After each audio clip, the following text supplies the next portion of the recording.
Welcome to Monk's Temple. Find a comfortable position, and let your eyes gently close. Feel the weight of your body being supported, and let your breath find its own natural rhythm. In this space, there is nothing to achieve, nowhere to go. We are simply here, together, in the quiet. I invite you to listen not just with your ears, but with your whole being, with the quiet spaces between your thoughts, with the calm lake of your heart. Tonight, we embark on a journey into the heart of a mystery that is both profound and simple, the transformative power of silence. This is not merely the absence of noise. In the deep wisdom of Buddhism, silence is a presence. It is the fertile ground from which understanding grows, the clear sky behind the passing clouds of our thoughts. The Buddha himself taught that much of our suffering is woven from the threads of our own endless inner chatter and the compulsion to give it voice. We often speak to escape ourselves, to fill voids, to convince the world and ourselves of who we are. But what happens when we stop? What wisdom whispers to us when we finally become still? Let me begin with a story from my own early days, a simple moment that changed everything. Years ago, when my mind was a restless marketplace of desires and fears, I was given the task of sweeping the temple's endless wooden walkways each dawn.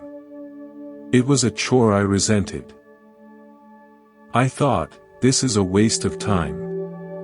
I should be meditating, studying sacred texts. One morning, brimming with this frustration, I was sweeping with harsh, angry strokes. The head monk, an ancient man with eyes like still ponds, watched me for a while. He didn't speak. He simply walked over, took the broom from my hands, and began to sweep. His movements were fluid, silent, each stroke a gentle caress. He didn't fight the dust, he guided it. He was utterly present, as if sweeping was the most important ritual in the universe. Then, without a word, he handed the broom back to me. In that silent exchange, a realization washed over me. My anger wasn't about the sweeping. It was about the noise in my head, the story that this moment was beneath me. The task itself was neutral. It was my inner dialogue that was the burden. From that day, sweeping became my first true meditation. The swish-swish of the bristles became a mantra, the gathering of dust a lesson in impermanence. I learned that silence isn't something you do when you sit on a cushion.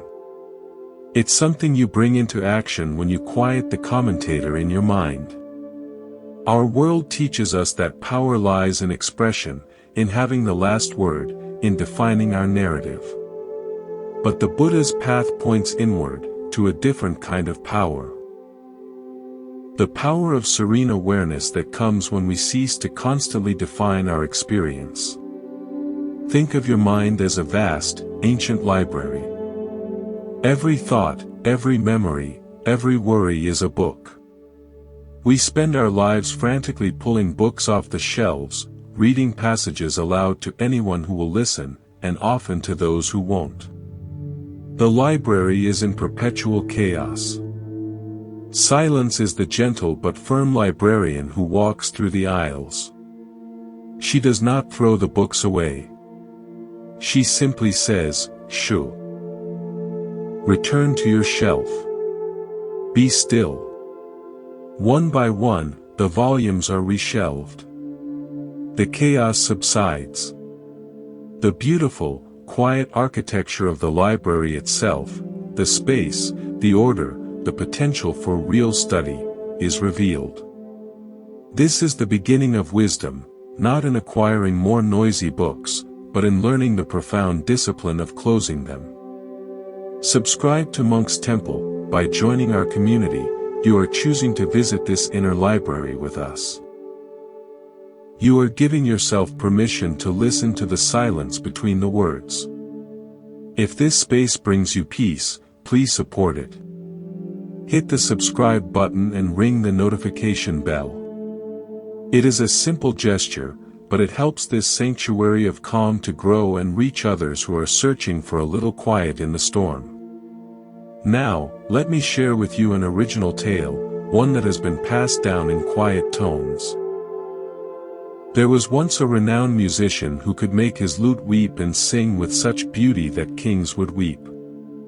Yet, he was plagued by a deep emptiness. He felt his music was just sound, touching ears but not souls. In despair, he traveled to a remote hermitage where a sage was said to understand the language of the heart. The musician played his most complex, passionate piece. The notes filled the valley, technically flawless, emotionally intense. When he finished, he looked expectantly at the sage. The old man was silent for a long time. Then he said, "You play the notes. But can you play the silence between them?" The musician was confused. "The silence is nothing. It is just the pause where I gather breath for the next phrase." The sage shook his head. "You have it backwards. The notes are the ornaments. The silence is the fundamental string that is always vibrating. Your skill fills the silence so completely that the string cannot be heard. Play again. But this time, play for the silence. Let each note be an offering to the quiet that holds it." Bewildered, the musician tried. He played a single, pure note and let it fade completely into the mountain air before playing the next. It felt awkward, broken. But as he continued, something shifted. He began to listen to the space after the note. He heard how the silence absorbed the sound, how it cradled it, gave it meaning, and then released it. He played simpler and simpler phrases, leaving wider and wider gaps. And in those gaps, he didn't hear emptiness. He heard the rustle of leaves, the distant river, the beat of his own heart, not as distractions, but as part of the music. He wasn't just playing in the world, he was playing with it. By the end, tears streamed down his face. He had not played a song. He had listened to one. The eternal song of existence, of which his lute was just one humble instrument. He finally understood. His previous mastery had been a form of shouting. True artistry was a form of listening, of collaborating with the profound silence that underlies all things. This is a core principle of the Buddhist path. Our lives are like that music. We focus on the notes, the events, the achievements, the conversations, the dramas. We cram our days with noise, fearing the gaps. But the meaning, the context, the connection to something larger than ourselves, resides in the silent spaces we leave between our actions. The quality of our silence determines the quality of our sound. When we fill every moment with mental or verbal chatter, we become like the musician who only plays notes, skilled, perhaps, but missing the soul of the song. To live with wisdom is to become a connoisseur of the pauses, to respect the silent string upon which the melody of our life is strung. Consider the metaphor of the mountain and the wind. The mountain does not speak. It stands, immutable, ancient, grounded in the earth. The wind, however, is all voice. It howls, it whispers, it rustles the trees, it carries sounds. The wind is our thinking mind, ceaseless, changing, full of stories and weather. We spend most of our lives identifying with the wind. We say, "I am angry, I am worried, I am planning," as if these passing gusts are our fundamental nature. We forget we are the mountain. The mountain experiences the wind, but it is not defined by it. A storm may rage, but the mountain remains. Silence is the practice of feeling your mountainness. It is sinking your awareness below the level of the changing winds of thought and emotion, into the solid, silent bedrock of your own presence. You don't have to stop the wind. You just have to remember you are not made of air. You are made of stone and earth and deep, quiet strength. Let's continue with another story, a fable from a time when animals still spoke in parables. In a lush jungle, there was a contest held by the spirit of the forest. "Who can bring me the most valuable gift?" the spirit asked. The animals scurried and prepared. The parrot, brilliant and loquacious, practiced a dazzling speech about the beauty of the sunrise, full of poetic flourishes and clever impressions of other animals. The monkey gathered the rarest, most exotic fruits from the highest canopy, arranging them in a spectacular, colorful pile. The elephant deliberated deeply, deciding to use his great strength to drag a magnificent, glittering geode from a riverbed, a stone that held a universe of crystals inside. Finally, the sloth, who lived high in a ceiba tree, heard of the contest. She moved slowly, as always, and by the time she arrived at the clearing, the others had already presented their gifts. The spirit was admiring them politely. The sloth had brought nothing in her hands. She simply looked at the spirit, then slowly, carefully, climbed onto a low branch overlooking the clearing. And there, she stopped. She didn't speak. She didn't move. She just was. The parrot grew impatient. "Well, what is your gift, slow one? Have you nothing to offer?" The sloth did not respond. She continued to sit, her breathing slow, her gaze soft. Minutes passed. Then an hour. The monkey fidgeted. The elephant shifted his weight. But the spirit of the forest watched the sloth, and a profound peace began to settle over the clearing. The birdsong seemed sweeter. The dappled light on the forest floor seemed to dance. A sense of deep, contented stillness filled the space. Finally, the spirit of the forest spoke, its voice like rustling leaves. "The parrot has given me the gift of sound. The monkey, the gift of abundance. The elephant, the gift of hidden beauty. But you, little sloth, have given me the gift of my own forest. In your silence and stillness, you became a mirror. You allowed me to see, to hear, and to feel the perfect harmony that is always here. You brought me the present moment, undisturbed. That is the most valuable gift of all." The other animals were humbled. They realized their offerings, though beautiful, were additions.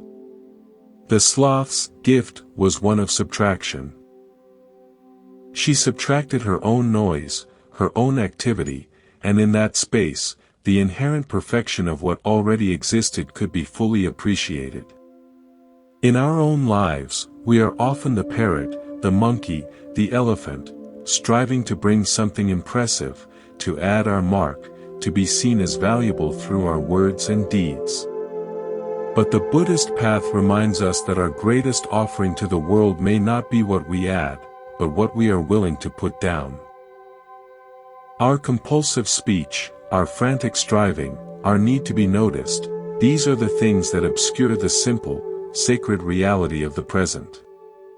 Sometimes, the most profound contribution is to simply be still, and in that stillness, allow the inherent beauty of life to reveal itself. I will pause here for now. This is the beginning of our journey into silence. Would you like to continue and explore deeper into the Temple of Quiet? Let's sink a little deeper into this quiet. Feel the air moving in and out of your body, a gentle tide. There's no need to control it. Just notice. In that noticing, a space opens. That space is our home for tonight. We've seen how silence can be an offering, a listening, a remembering of our mountain-like nature. But the journey inward asks more of us. It asks for courage. For the noise we make often serves a purpose, it distracts us from what we fear to find in the quiet. The Buddha taught that to see things as they truly are is the beginning of the end of suffering. But to see clearly, we must first let the muddy waters settle. And that requires us to stop stirring. I remember a winter at the monastery that was particularly harsh. The wind screamed around the stone walls, and a deep cold seeped into everything. We were observing a period of intense silent retreat. No speaking, no eye contact, just hours of meditation, simple work, and solitary reflection. About a week in, I hit a wall.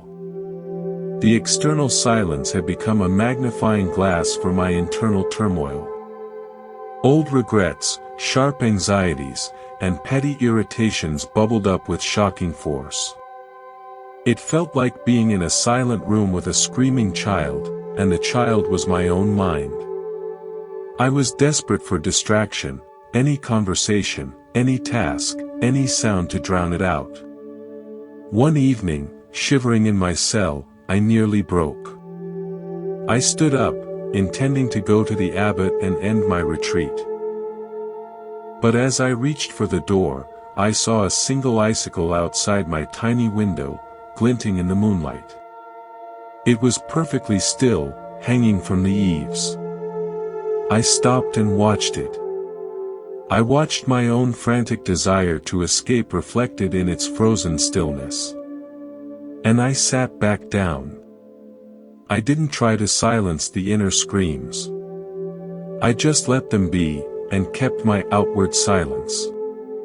That night, I learned that silence isn't about the absence of inner noise. It's about changing your relationship to it. It's about sitting in the cell with the screaming child, not trying to gag it, but simply offering it your presence until, exhausted, it rests its head in your lap and falls asleep. By morning, the storm inside had passed. The icicle had melted. And a deep, wordless peace had taken its place, not because the mind was empty, but because I was no longer at war with its content. This leads us to another original story, a tale of a king and a mirror. There was a powerful king who ruled a vast and prosperous land. Yet, he was perpetually uneasy, sensing a hidden threat. He commissioned the greatest artisan in the kingdom to create a magical mirror. This mirror, he commanded, must show him not his reflection, but the greatest danger to his reign. The artisan, a woman of deep contemplation, worked for a year. She finally presented the king with a simple, frameless disc of polished obsidian. The king, surrounded by his court, peered into it eagerly. He saw only the reflection of his own face, lined with worry and suspicion. "This is a trick," he roared. "This shows me nothing but myself." The artisan knelt calmly. "Your Majesty," she said, "I have traveled the length of your kingdom. I have sat in its bustling markets and its quiet forests. I have consulted with sages and paupers. And I found no external army, no rival prince, no plot that poses a greater threat to your kingdom than the unrest in your own mind. Your constant suspicion breeds fear in your ministers. Your unspoken anxiety is a poison in the court. Your fear of danger is the very thing creating it. The mirror shows true. The greatest danger is the noise within you that you cannot hear, because you are always speaking to drown it out." The king was about to order her execution in his fury, but her words struck a chord of terrifying truth. He dismissed the court and kept the mirror. For the first time in his adult life, he spent an entire day in his chambers, in total silence, just looking into the obsidian disk at his own weary eyes. He didn't issue commands, he didn't hold audiences, he didn't even think in words. He just looked. And in that prolonged, silent gaze, the frantic king inside began to calm. He saw the child who had inherited a throne too young, the man who had confused power with security. He didn't find answers that day. He found a question that had been buried under a lifetime of decrees and declarations: who am I beneath the crown? That question, born of silence, was the beginning of his true education in leadership. For a ruler who knows his own mind can rule a kingdom with wisdom. A ruler who does not, projects his chaos onto the world. This story echoes a central tenet of Buddhism, the idea that the world we experience is a projection of our mind, or karma. Our compulsive speech is often a tool of this projection. We narrate, justify, blame, and define, creating a story about the world that often says more about our inner state than about reality itself. The king's speeches and commands were his way of projecting his inner unrest onto his kingdom. Silence was the mirror that forced him to stop projecting and start reflecting. It turned his awareness back upon itself. This is not narcissism, it is the essence of spiritual inquiry. Before we can understand the world, we must understand the instrument of perception, our own consciousness. And consciousness, in its pure state, is silent awareness. Words arise within it, like fish swimming in a still lake. We must not mistake the fish for the water. Let's explore a new metaphor. The crowded inn. Imagine your awareness as a cozy, quiet inn with a single, kind innkeeper. That's your true, observing self. Every thought, every worry, every memory, every bit of mental chatter is a traveler who arrives, demanding a room. The compulsive thinker, the one who cannot bear silence, is an innkeeper who rushes to greet every traveler, gets entangled in their dramatic stories, argues with them, and then runs to tell all the other guests about the latest arrival. The inn is in perpetual, noisy chaos. The innkeeper is exhausted and forgets the peace of the empty, clean rooms. Silence is the practice of being a different kind of innkeeper. You sit quietly behind the desk. You see the traveler, the thought, arrive. You simply note, a traveler of worry has arrived. You assign it a room without drama. You don't follow it upstairs. You don't discuss its business.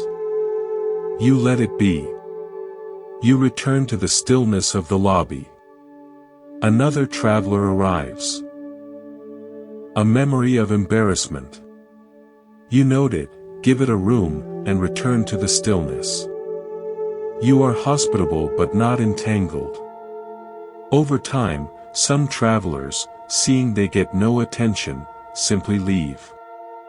Others stay, but they are confined to their rooms. The lobby, your core awareness, remains quiet, clean, and peaceful. You realize you are not the chaotic parade of travelers. You are the space that hosts them. You are the innkeeper, present, aware, and fundamentally silent. This is the mindful awareness the Buddha taught. It starts with restraining the impulse to speak, because speech is how we often run after the travelers and create chaos in the lobby of our own minds. Here is another story for you, a tale of two gardeners. In a village, there were two neighbors, both passionate gardeners. The first, Leo, was always talking about his garden. He'd explain his techniques in detail, complain about the pests, boast about the size of his tomatoes, and offer unsolicited advice to everyone. His mind and mouth were always busy. The second gardener, Sam, rarely spoke. He was often seen just sitting on a stool, watching his plants, or moving slowly with his tools, touching leaves gently. One season, a strange blight affected the tomato plants in the region. Leo was frantic. He talked to every expert, bought every potion, sprayed and fretted and talked some more. His plants became a battleground, and they wilted further under his anxious ministrations. Sam, however, did something that seemed strange. He sat in his garden for even longer periods, in complete silence. He observed the affected leaves, the soil, the way the light fell. He didn't rush to action. After days of this silent observation, he simply trimmed a few select branches, altered his watering pattern slightly, and planted some strong-smelling herbs nearby. He did it all quietly, almost reverently. Weeks later, Leo's garden was a loss. Sam's tomatoes, while not untouched, were recovering and even bearing fruit. Leo, in frustration, finally asked, "What secret potion did you use?" Sam smiled. "No potion. I just listened." "Listened? To what?" "To the garden," Sam said. "When you are constantly talking to it or about it, you cannot hear what it is saying." The blight wasn't just an enemy to fight. It was a message: the soil was tired, the plants were too crowded. It was asking for a change. I heard that only when I got quiet enough. Leo's constant speech was a form of interference. It was a broadcast that jammed the subtle signal coming from the living system of his garden. Sam's silence was a receiver, tuned to a frequency of intuitive understanding. This is the practical magic of silence in our daily lives. Our relationships, our work, our creative endeavors, they are all living systems. When we bombard them with our noisy opinions, solutions, and narratives, we often miss the subtle information they are providing. We solve the wrong problems. We miss the root cause. Buddhist practice cultivates this listening silence, a receptive, non-judgmental awareness that perceives things as they are, not as we think they should be. It is in this space that right action, harmonious and effective, spontaneously arises. We are walking a spiral path, going deeper into the same profound truth, that what we seek is not found in adding more, but in embracing the fertile emptiness of the pause. Let your breath be your anchor now. In and out. No need to change it. Just follow its journey into the body and back out into the world. In that simple cycle, there is a lifetime of wisdom. Let's sink a little deeper into this quiet. Feel the air moving in and out of your body, a gentle tide. There's no need to control it. Just notice. In that noticing, a space opens. That space is our home for tonight. We've seen how silence can be an offering, a listening, a remembering of our mountain-like nature. But the journey inward asks more of us. It asks for courage. For the noise we make often serves a purpose, it distracts us from what we fear to find in the quiet. The Buddha taught that to see things as they truly are is the beginning of the end of suffering. But to see clearly, we must first let the muddy waters settle. And that requires us to stop stirring. I remember a winter at the monastery that was particularly harsh. The wind screamed around the stone walls, and a deep cold seeped into everything. We were observing a period of intense silent retreat. No speaking, no eye contact, just hours of meditation, simple work, and solitary reflection. About a week in, I hit a wall. The external silence had become a magnifying glass for my internal turmoil. Old regrets, sharp anxieties, and petty irritations bubbled up with shocking force. It felt like being in a silent room with a screaming child, and the child was my own mind. I was desperate for distraction, any conversation, any task, any sound to drown it out. One evening, shivering in my cell, I nearly broke. I stood up, intending to go to the abbot and end my retreat. But as I reached for the door, I saw a single icicle outside my tiny window, glinting in the moonlight. It was perfectly still, hanging from the eaves. I stopped and watched it. I watched my own frantic desire to escape reflected in its frozen stillness. And I sat back down. I didn't try to silence the inner screams. I just let them be, and kept my outward silence.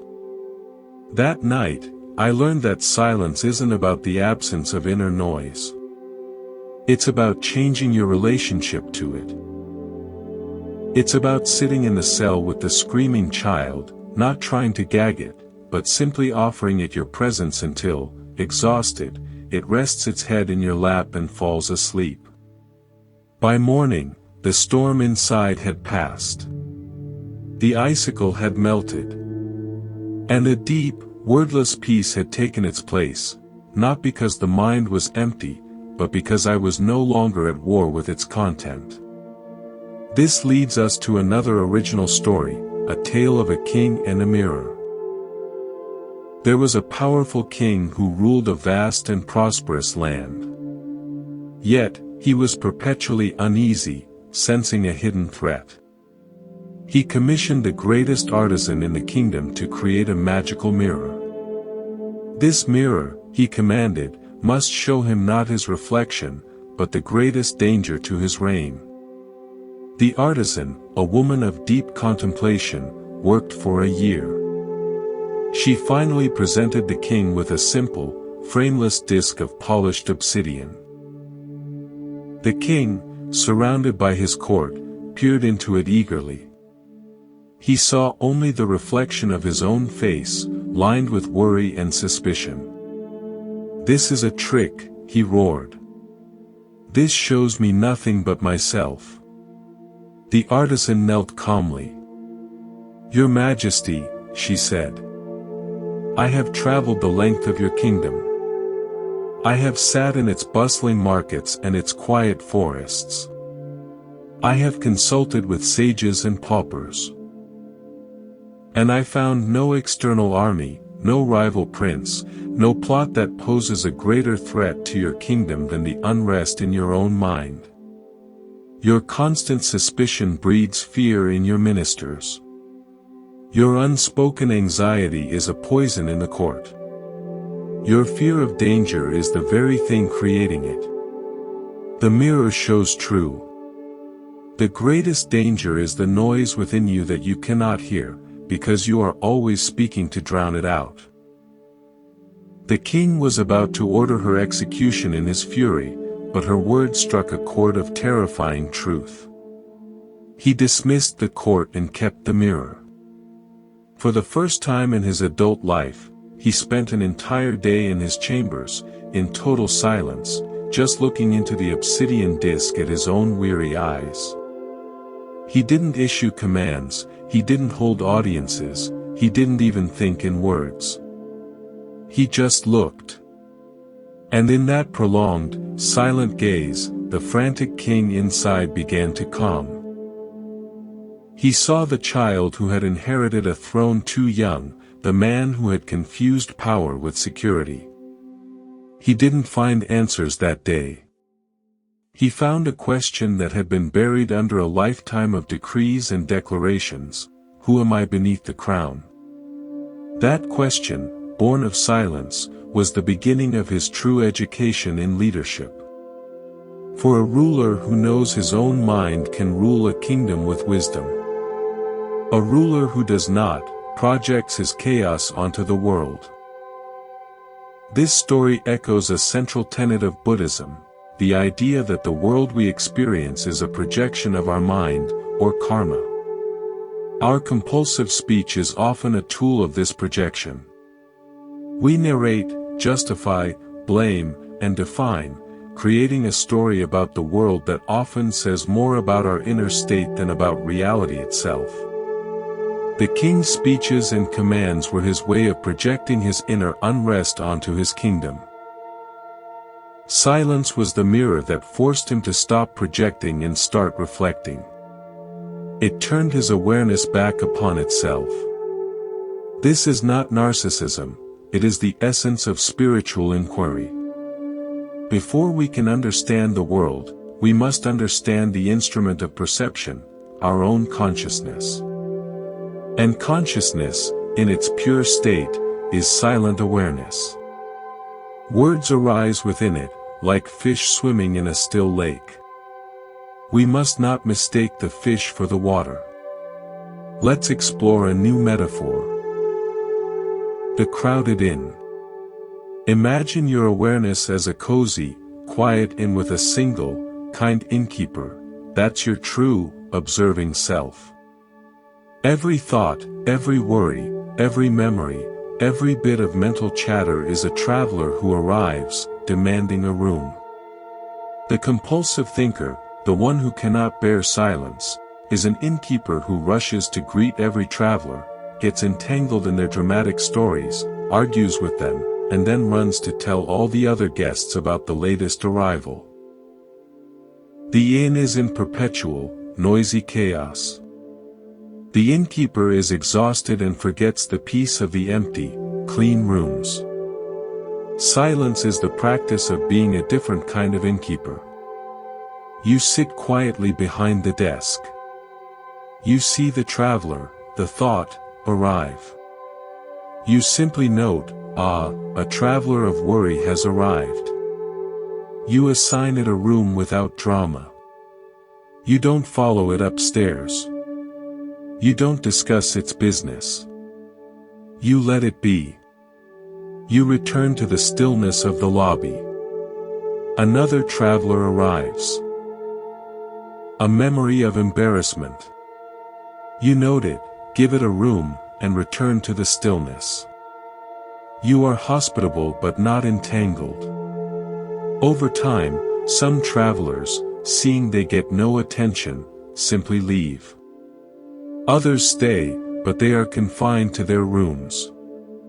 The lobby, your core awareness, remains quiet, clean, and peaceful. You realize you are not the chaotic parade of travelers. You are the space that hosts them. You are the innkeeper, present, aware, and fundamentally silent. This is the mindful awareness the Buddha taught. It starts with restraining the impulse to speak, because speech is how we often run after the travelers and create chaos in the lobby of our own minds. Here is another story for you, a tale of two gardeners. In a village, there were two neighbors, both passionate gardeners. The first, Leo, was always talking about his garden.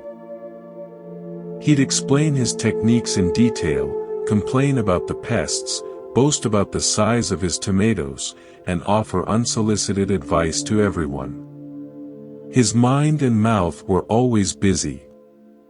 The second gardener, Sam, rarely spoke. He was often seen just sitting on a stool, watching his plants, or moving slowly with his tools, touching leaves gently. One season, a strange blight affected the tomato plants in the region. Leo was frantic. He talked to every expert, bought every potion, sprayed and fretted and talked some more. His plants became a battleground, and they wilted further under his anxious ministrations. Sam, however, did something that seemed strange. He sat in his garden for even longer periods, in complete silence. He observed the affected leaves, the soil, the way the light fell. He didn't rush to action. After days of this silent observation, he simply trimmed a few select branches, altered his watering pattern slightly, and planted some strong-smelling herbs nearby. He did it all quietly, almost reverently. Weeks later, Leo's garden was a loss. Sam's tomatoes, while not untouched, were recovering and even bearing fruit. Leo, in frustration, finally asked, "What secret potion did you use?" Sam smiled. "No potion. I just listened." "Listened? To what?" "To the garden," Sam said. When you are constantly talking to it or about it, you cannot hear what it is saying. The blight wasn't just an enemy to fight. It was a message. The soil was tired, the plants were too crowded. It was asking for a change. I heard that only when I got quiet enough. Leo's constant speech was a form of interference. It was a broadcast that jammed the subtle signal coming from the living system of his garden. Sam's silence was a receiver, tuned to a frequency of intuitive understanding. This is the practical magic of silence in our daily lives. Our relationships, our work, our creative endeavors, they are all living systems. When we bombard them with our noisy opinions, solutions, and narratives, we often miss the subtle information they are providing. We solve the wrong problems. We miss the root cause. Buddhist practice cultivates this listening silence, a receptive, non-judgmental awareness that perceives things as they are, not as we think they should be. It is in this space that right action, harmonious and effective, spontaneously arises. We are walking a spiral path, going deeper into the same profound truth, that what we seek is not found in adding more, but in embracing the fertile emptiness of the pause. Let your breath be your anchor now. In and out. No need to change it. Just follow its journey into the body and back out into the world. In that simple cycle, there is a lifetime of wisdom. As we journey deeper, imagine your awareness softening at the edges, like ink diffusing in clear water. There's no boundary you need to hold. Let the sounds around you, the distant hum, the creak of a house settling, simply pass through you. Don't name them. Don't claim them. Let them arise and fade in the open sky of your attention. This is the receptive quality of silence. It doesn't fight reality, it makes room for it. The Buddha taught a middle way between attachment and aversion. Silence is the ultimate middle path of the mind. It is the equanimous space that holds all things without clinging to any of them. I recall a powerful lesson from a master calligrapher who visited our temple. He was to paint a large character for our hall. We all gathered, expecting a swift, dramatic performance of skill. Instead, he spent nearly an hour simply sitting before the vast blank scroll, grinding his ink, arranging his brushes, breathing. The anticipation in the room was palpable, almost noisy in its silence. Then, with a stillness that seemed to draw the quiet of the entire universe into his body, he lifted the brush. The movement was not slow, but it was profoundly deliberate, an expression of absolute certainty that seemed to come not from him, but through him from the silence itself. The black ink flowed like liquid shadow, forming a character that meant tranquility. But it was more than a word. You could feel the tranquility radiating from the paper. He hadn't painted a symbol for peace, he had channeled peace itself into form. He later told us, the art is not in the brushstroke. The art is in the 99% of the time you are not moving. The stroke is merely the silence deciding to become visible. In that moment, I understood that enlightened action, what the Buddha might call skillful means, isn't frenetic activity. It is silence in motion. It is the quiet mind expressing itself perfectly in the world. This brings us to a story about a bridge and two villages. Two villages were separated by a deep, wild river. For generations, they had been connected by a rickety, talking bridge. Yes, the bridge could speak. It was made from an ancient, magical wood that commented on everyone who crossed. "Oh, you're heavy today," it would creak to the farmer. "You're in a hurry, slow down," it would groan to the messenger. "My, aren't we dressed finely," it would murmur to the bride. The bridge was never silent, and its constant, often critical, narration bred tension. Villagers would arrive at the other side already irritated, carrying the bridge's words with them, which led to misunderstandings and petty disputes between the communities. A wise woman from the mountains saw this. She didn't speak to the bridge. Instead, she gathered rare, silent moss and resilient, wordless vines. Under the light of a full moon, when the bridge was asleep, she wove the moss into the planks and wrapped the vines around the railings. When the bridge awoke, it tried to speak, but its words were softened, absorbed by the moss. All that came out was a gentle, sighing sound, like the wind. The constant commentary ceased. At first, the villagers were unnerved by the new quiet. But as they crossed, something changed. Without the bridge's narration shaping their experience, they began to notice the actual sound of the river, the beauty of the light on the water. They arrived on the other side present, calm, and open. The old grievances, which had been fed by the bridge's gossip, began to dissolve for lack of reinforcement. The two villages, hearing each other for the first time without an intermediary, found a new harmony. They realized the bridge's true purpose was not to provide commentary, but to provide connection. The noise had been an obstruction to its own function. Our own minds are often that talking bridge. The constant stream of inner commentary, judging, labeling, comparing, forecasting, is not our true essence. It is a layer of noise that sits between us and direct experience, between us and genuine connection with others. It narrates our life instead of letting us live it. The practice of mindfulness and silence, core to Buddhist training, is like that wise woman's moss.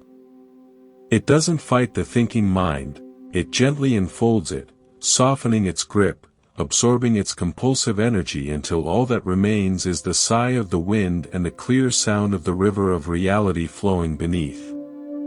We start to experience people and events directly, not through the filter of our running commentary. And in that direct meeting, compassion naturally arises. Let's explore a metaphor of sound and resonance. Imagine two identical crystal singing bowls placed near each other. If you strike one, the other will begin to vibrate and sing in sympathy. This is resonance.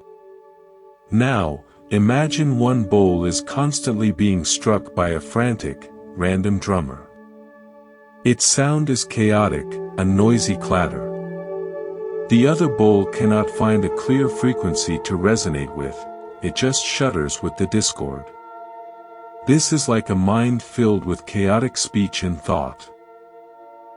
It cannot resonate with the deeper truths of existence, it just vibrates with anxiety. Now, imagine the first bowl is allowed to become still and silent. A master then strikes a single, pure, clear note on a third bowl. The silent bowl, now receptive, picks up that pure frequency and begins to ring with the same beautiful, clear tone. It has found resonance with something harmonious.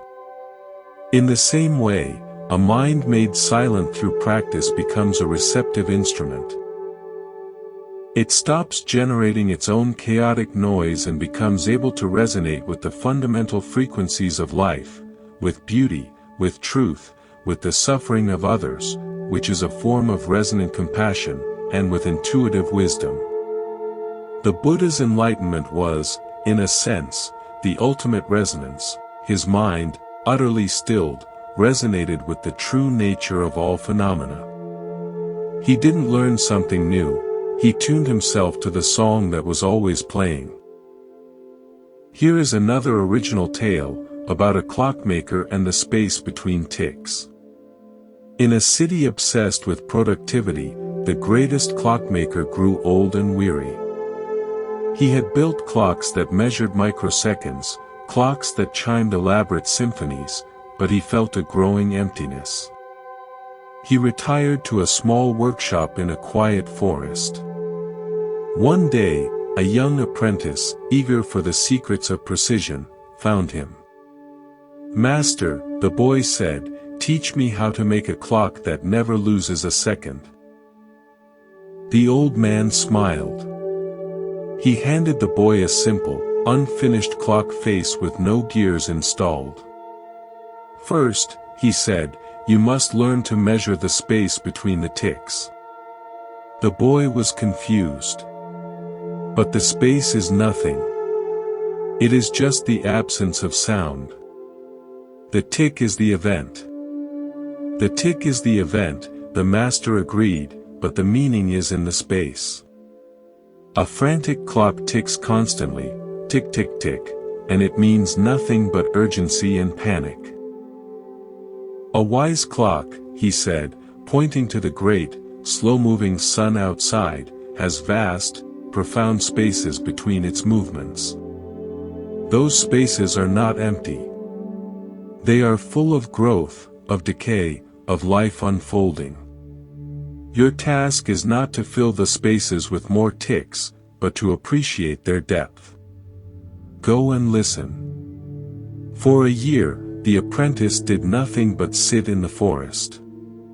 He didn't build. He listened. He listened to the space between bird calls, between heartbeats, between breaths. At first, he heard nothing. Then, he began to hear the layers within the silence, the hum of insects, the rustle of leaves, the slow pulse of the earth itself. He realized the master was right. The ticks of life, birth, achievement, conversation, were mere punctuation. The story was written in the silent sentences between them. When he returned, he built a clock. It had a single hand, and it moved only once per hour. The face was beautifully painted with a scene that changed subtly with the light of day. It didn't tell precise time, it told the quality of time. It was a clock that honored silence. The master, seeing it, nodded in deep approval. "You have made a clock that measures life, not just seconds. You have learned that the most important things happen in the quiet." In our modern lives, we are builders of frantic clocks. We measure our worth in ticks, accomplishments, social interactions, tasks completed. We fear the spaces, the downtimes, the silent moments, labeling them as unproductive or lonely. Buddhism invites us to become apprentices to the space between ticks. In meditation, we don't focus on the thoughts, the ticks, we rest in the awareness that holds them, the space. This space is where renewal happens, where intuition whispers, where we reconnect with the timeless part of ourselves that is not defined by doing. It is in the silent spaces that we truly live, not just in the noisy ticks that mark our passing. Feel the space between your breaths now. That gentle pause at the top of the inhalation, the quiet surrender at the bottom of the exhalation. That is your clock, ticking in harmony with eternity. We are moving from the concept of silence into the experience of it as the very fabric of our being. The journey continues inward. Now, allow your awareness to sink even deeper, past the rhythm of breath, into the stillness that cradles it. Imagine that stillness as a vast, dark, velvety soil, rich, potent, and silent. Every thought, every feeling, every sensation is a seed that sprouts from this soil, grows, flowers, and eventually returns to it. The soil doesn't choose which seeds come. It simply holds the potential for all of them. This is the silent, unconditioned ground of mind that Buddhist teachings point to, the alaya vijnana, or storehouse consciousness, beyond the noise of our personal stories. Our practice is not to cultivate more flowers, but to become intimately familiar with the silent soil itself. I once cared for a monastic garden that had been neglected. Weeds choked the paths, and the intended plants were struggling. My first impulse was to attack. To pull, to cut, to clear with aggressive haste. But the gardening monk gently stopped me. He said, "Listen to the garden first. The weeds are also speaking." So, for 3 days, I did nothing but sit in that chaotic space each morning in silence. I didn't plan, I just observed. And a curious thing happened. I began to see patterns. I saw which weeds were actually holding the soil together on a slope. I saw where the sunlight truly fell at different hours. I saw a hidden nest. My silent observation revealed the garden's own intelligence. When I finally began to work, my actions were precise, minimal, and felt like a collaboration rather than a conquest. I wasn't imposing my idea of a garden, I was helping this garden express itself. The silence had transformed my relationship from one of controller to one of participant. This is the essence of the Buddha's teaching on interdependence, or praditya samutpada. When we are noisy inside, we see ourselves as separate actors manipulating a separate world. In silence, the illusion of separation softens, and we feel the interconnected web. Our actions then become movements of the whole, not assertions of a lonely self. This leads to a story about a lake that forgot how to reflect. High in the mountains was a lake of legendary clarity, so still it was said to perfectly reflect the heavens. People would pilgrimage to see their true face in its waters. But over time, a community sprang up on its shores. The people were prosperous but talkative, their minds busy with commerce and gossip. Their mental noise, it was said, somehow disturbed the lake's surface.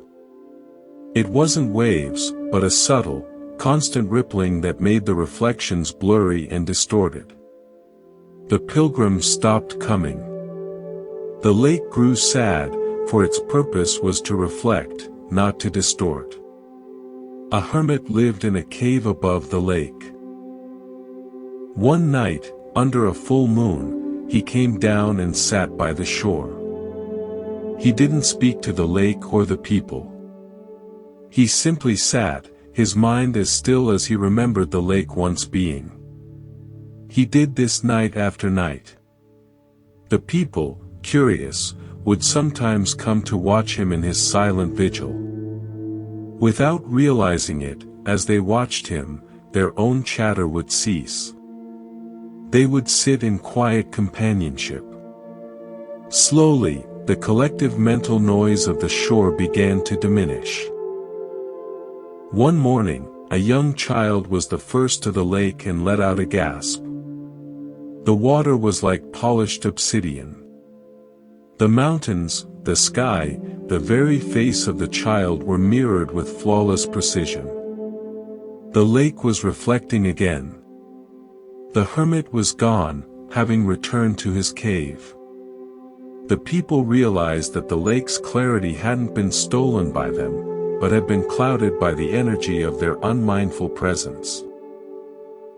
The hermit's silent sitting had been a mirror for them, showing them how to be still. By learning to still their own minds, they had stilled the lake. They made a pact thereafter to observe periods of communal silence at dawn and dusk. The lake never lost its clarity again, and the village became known not for its chatter, but for its profound peace. This story is a beautiful allegory for our relationships.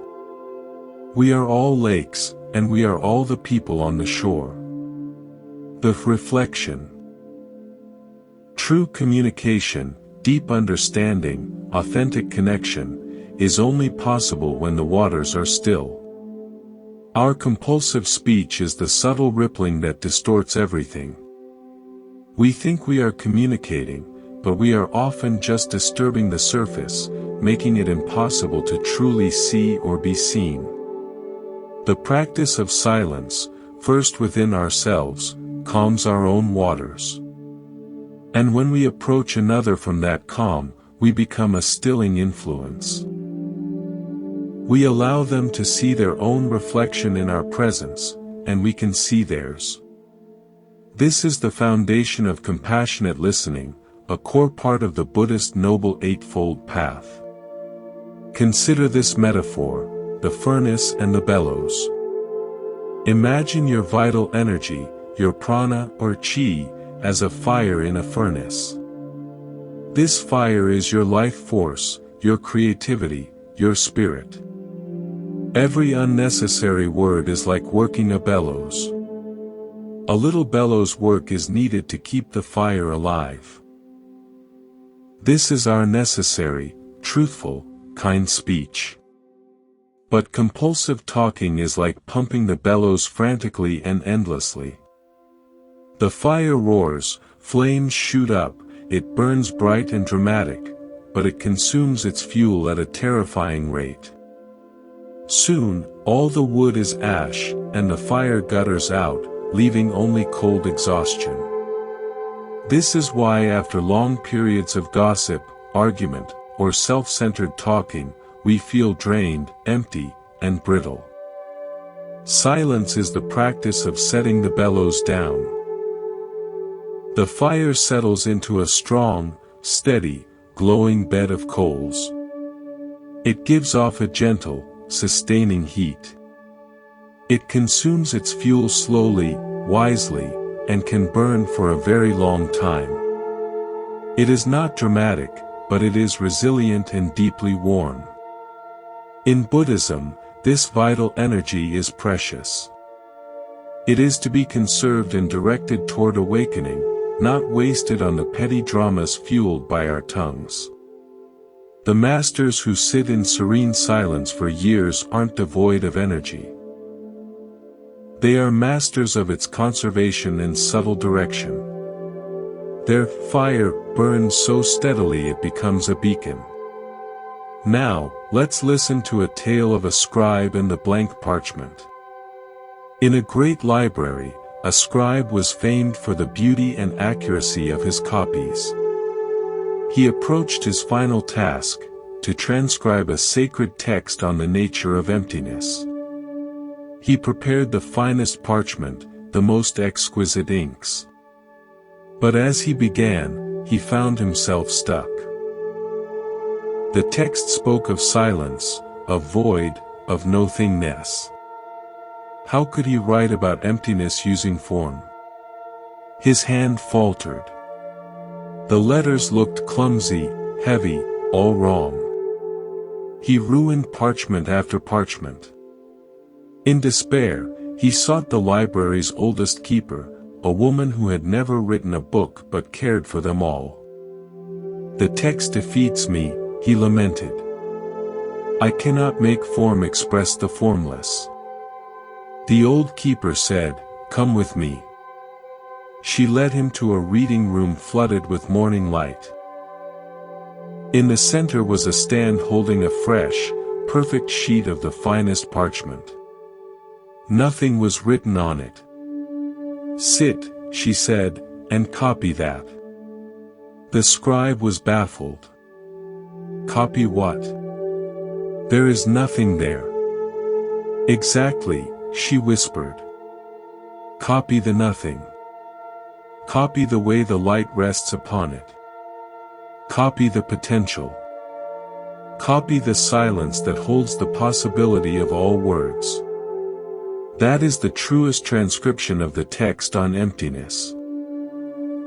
The scribe sat for days, not writing, but gazing at the blank parchment. He watched dust motes dance in the sunbeam that illuminated its emptiness. He felt the peace of the unmarked surface. Slowly, his understanding changed. He realized the sacred text wasn't describing a nihilistic void, but a pregnant, silent fullness, the source from which all words arise and to which they return. When he finally picked up his pen, he didn't just copy the words. He framed them with vast, deliberate margins of empty space. He wrote with a lighter touch, leaving room for the parchment itself to be seen, to breathe. The finished work was a masterpiece. The words seemed to float in a sea of serene potential, and in doing so, they pointed more powerfully to their own subject than any densely packed page ever could. He had learned that the wisdom of emptiness is carried not only in the words, but in the respectful silence that surrounds them.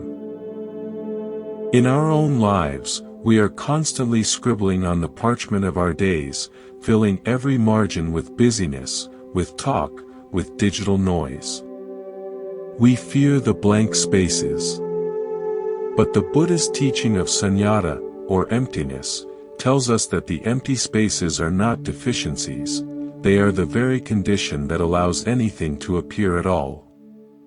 The silence in a conversation allows a shared understanding to form. The stillness in a day allows insight to surface. The empty margins around our activities give them meaning.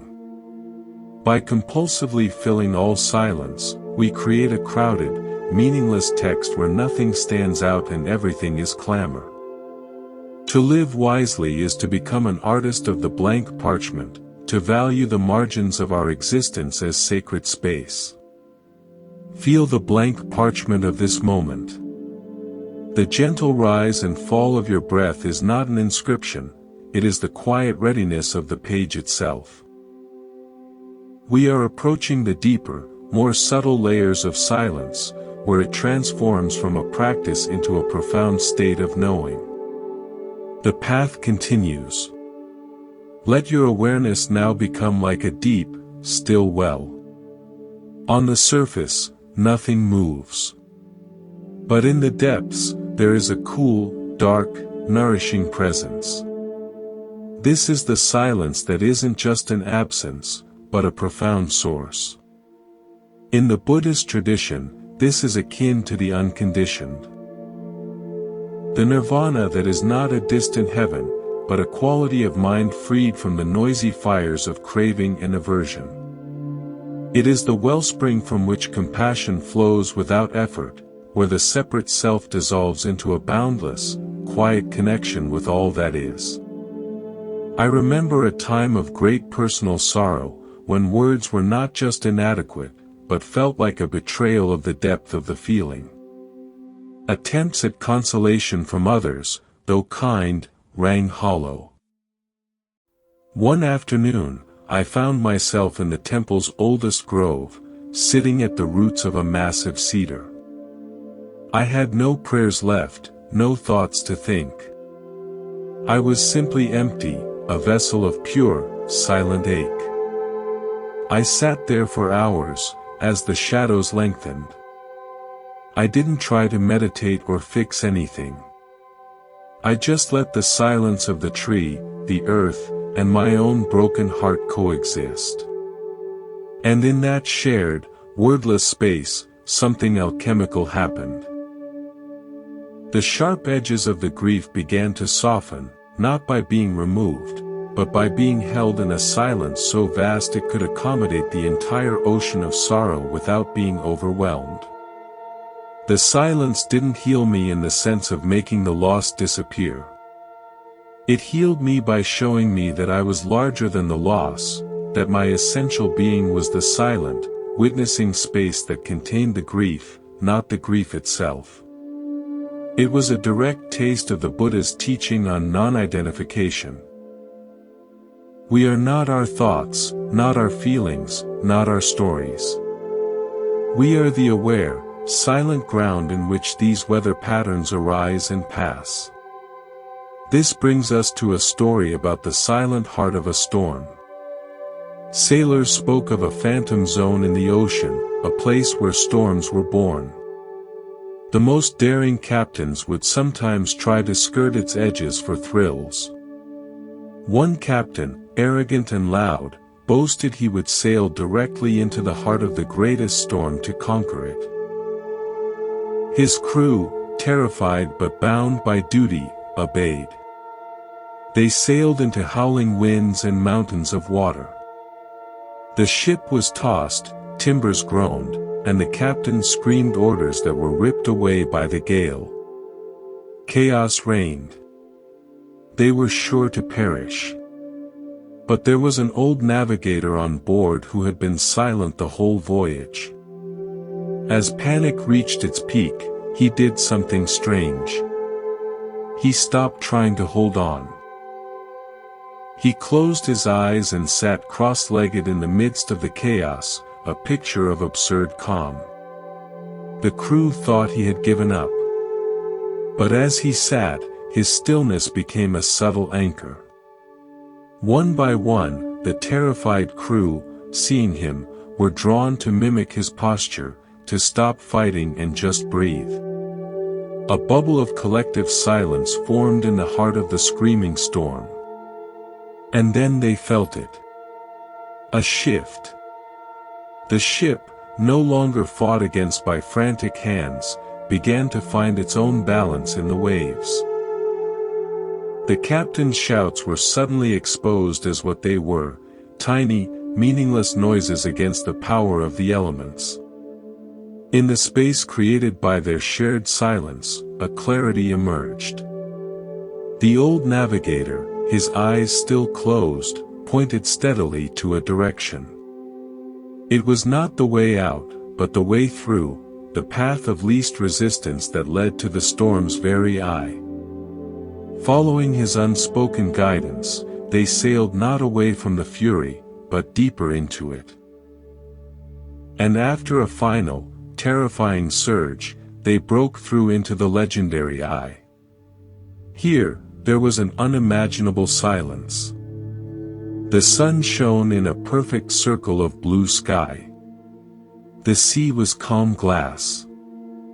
All around them, a circular wall of clouds roared with unimaginable power, yet here, at the center, was absolute peace.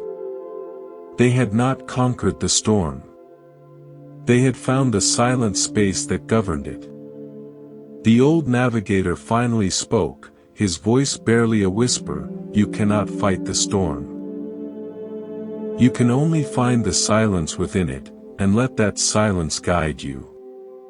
The storm's power and this peace are not two things. They are one. The storm is our life with all its inevitable suffering, change, and chaos, the dukkha the Buddha identified. Our typical response is the captain's: we try to shout over it, control it, conquer it with force of will and frantic action. This only exhausts us and amplifies the chaos. The practice of silence, of mindful awareness, is the old navigator's way. It is the courage to stop fighting, to find a point of stillness within the turmoil, and from that place of inner silence, perceive the natural order, the path of wisdom, *prajna*, through the difficulty. The eye of the storm is not an escape from life, it is the still center from which we can engage with life without being destroyed by it. It is the enlightened mind, perfectly calm amidst the swirling conditions of the world. Let's consider a metaphor of light and the prism. Imagine a beam of pure, white light. This is the silent, undivided awareness of a Buddha. Now, imagine that light passing through a prism, the prism of our conditioned mind, with its habits, fears, and desires. The white light fractures into a spectrum of colors: red anger, blue sadness, yellow anxiety, green envy, orange craving. We spend our lives obsessed with these individual colors, arguing about which is most real, most justified, trying to paint our world with them. Our speech is the narration of this color drama. I am so angry, red, I'm worried, yellow, I want that, orange. Silence is the practice of slowly, patiently, turning the prism back towards alignment. As we quiet the compulsive narration, the colors begin to soften, to merge. They don't disappear, they reintegrate. The frantic spectrum gradually resolves back towards the original, silent, white light. We begin to see that all our emotional and mental states are just temporary refractions of one essential awareness. We are not fundamentally a red person or a blue person. We are the light itself. This is the non-dual understanding at the heart of Mahayana Buddhism. Silence is the tool that cleans the lens of the prism, allowing the inherent, unified light of our true nature to shine through, less distorted. Now, a tale of the silent market. In a bustling city, there was a market so loud it was said you could get a headache just by walking through it. Vendors shouted, customers haggled, animals brayed, and musicians competed. It was a cacophony of human striving. In the very center of this market was a tiny stall run by an elderly flower seller named May. She never shouted. She simply arranged her blossoms with exquisite care: lotus, orchid, jasmine. She sat on a small stool, her hands resting in her lap, her face serene. Her stall was an island of quiet beauty. People drawn to her flowers would find their own voices dropping to a whisper. A harried merchant, grabbing a bouquet for his wife, would feel his shoulders relax as he watched her delicate, silent movements. An arguing couple, pausing at her stall, would fall quiet, soothed by the fragrance and her peaceful presence. Children would stop their running to gaze at the colors. May never gave advice. She rarely spoke more than the price. Yet, people left her stall not just with flowers, but with a few moments of carried silence, a slight recalibration of their spirits. Over the years, it became an unspoken ritual for many to pass through the center of the market, to pause at May's stall, to breathe in the quiet, and then continue on their way, slightly softened, slightly more present. When she finally passed away, the market felt different. It was still loud, but people realized the silence hadn't been in her stall, it had been in the space she held within herself, a space she offered unconditionally to the chaos around her. They had learned, through her, that silence is not a place you go, but a presence you bring. May embodied the bodhisattva ideal, one who remains in the noisy world of suffering, *samsara*, but does so from the silent center of wisdom and compassion, *nirvana*. She didn't retreat from the noisy market. She transformed her corner of it by her very being. Her silence was an active, generative force. It healed not by doing, but by being. This teaches us that our practice of inner silence is not selfish. It is the greatest gift we can offer a noisy world. When we cultivate a quiet mind, we become a walking oasis.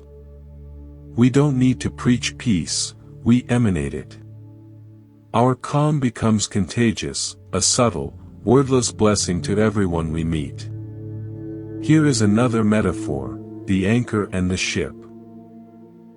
Your mind is a ship on the ocean of experience. The ocean has waves, emotions, currents, habits, and changing weather, life circumstances. If the ship has no anchor, it is tossed by every wave, driven by every current, lost in every storm.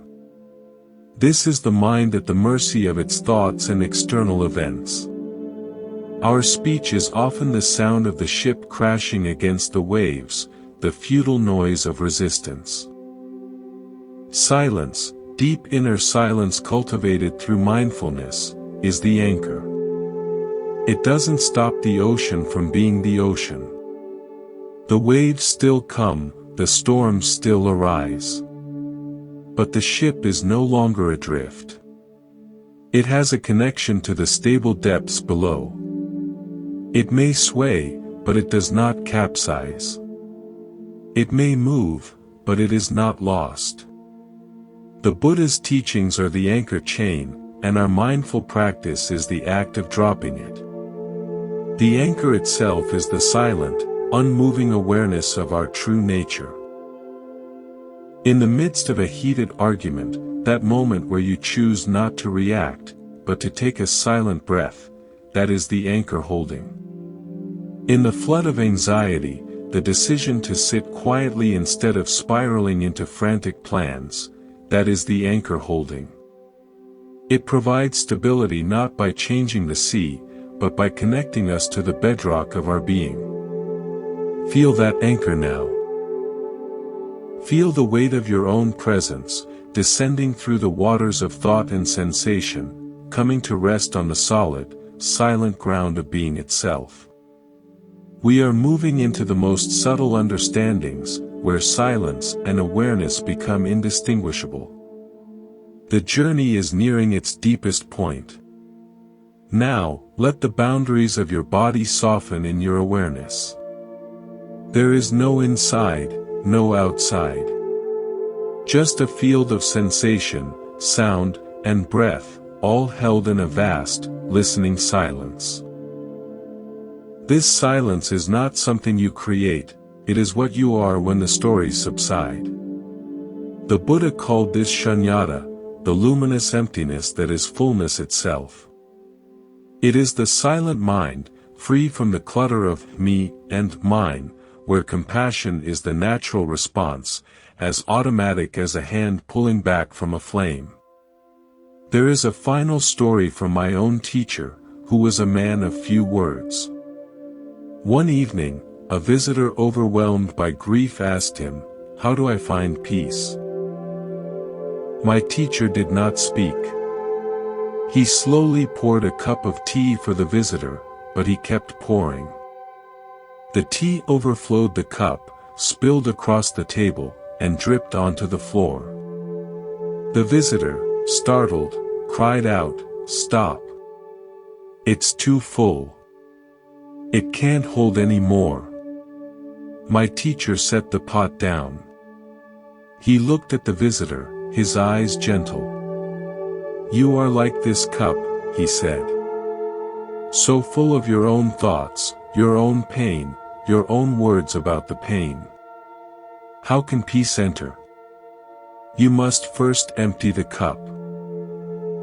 His silence before the lesson had been the first step in creating the space for the visitor to see. We cannot receive silence, peace, or wisdom until we create an internal vacancy for it. Our minds are overfull. The practice of silence is the deliberate, gentle pouring out, not to become empty in a barren way, but to become empty like a clear vessel, ready to be filled with the fresh water of the present moment, unobstructed by the stale tea of yesterday's stories. This is the essence of beginner's mind in Zen. A mind cluttered with knowledge, opinions, and internal dialogue is a full cup. It has no space to learn, to see anew. The silent mind is the empty cup, open, receptive, innocent. In that receptive silence, everything is a teacher, the spill of tea, the song of a bird, the texture of breath. Life itself becomes the Dharma talk. We approach the end of our spoken journey, but the silent journey never ends. It is the endless unfolding of awareness itself. Let this final part be a gentle returning, an integration of all we have explored. So here we are. You, listening. Me, speaking into the quiet. And beneath these words, the endless silence that holds them. It has always been here. It will remain when these words fade.